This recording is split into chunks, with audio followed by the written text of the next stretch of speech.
France Maghreb 2. Le coup de cœur. Alors, le coup de cœur d'aujourd'hui, je pense qu'il est au cœur de nombreux cœurs, sans vouloir faire des jeux de mots, mais dans le cœur de nombreuses personnes qui le reconnaîtront. Donc c'est un coup de cœur pour notre prophète Mohammed, alayhi salatu wassalam, le prophète de l'islam, et au travers en fait de deux écrits très courts que je vais vous lire et que je vous propose aujourd'hui. D'abord le témoignage du célèbre dramaturge et critique irlandais George Bernard Shaw, qui a été prix Nobel de la littérature en 1925. Je voulais mieux connaître la vie de celui qui, aujourd'hui, détient indiscutablement les cœurs de millions d'êtres humains.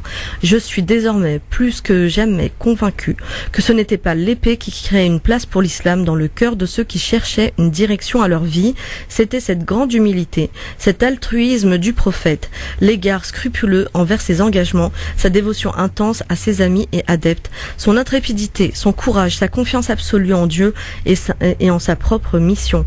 Ces faits, et non l'épée, lui amenèrent tant de succès et lui permirent de surmonter les problèmes. Et dans la foulée, je continue avec ce très beau texte également de Lamartine qui a été écrit bien avant, en 1854, sur le prophète Mohammed alayhi salatu wassalam. Jamais un homme ne se proposa volontairement ou involontairement un but plus sublime puisque ce but était surhumain. Saper les superstitions interposées entre la créature et le créateur. Rendre Dieu à l'homme et l'homme à Dieu. Restaurer l'idée rationnelle et sainte de la divinité dans ce chaos de Dieu matériel et défiguré de l'idolâtrie.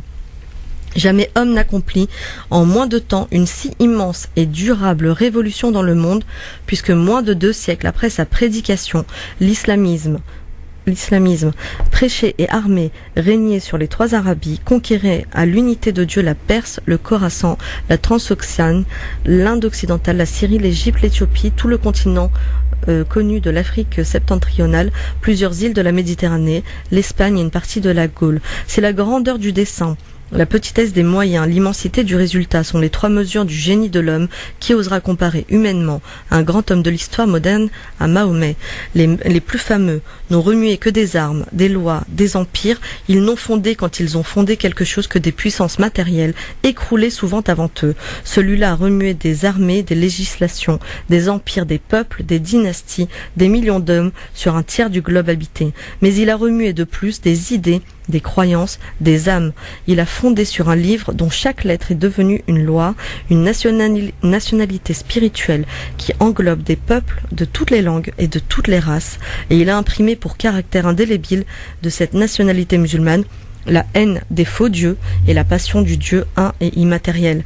Philosophe, orateur, apôtre, législateur, guerrier, conquérant d'idées, restaurateur de dogmes rationnels, d'un culte sans image, fondateur de 20 empires terrestres et d'un empire spirituel, voilà Mahomet, à toutes les échelles où l'on mesure la grandeur humaine, quel homme fut plus grand ?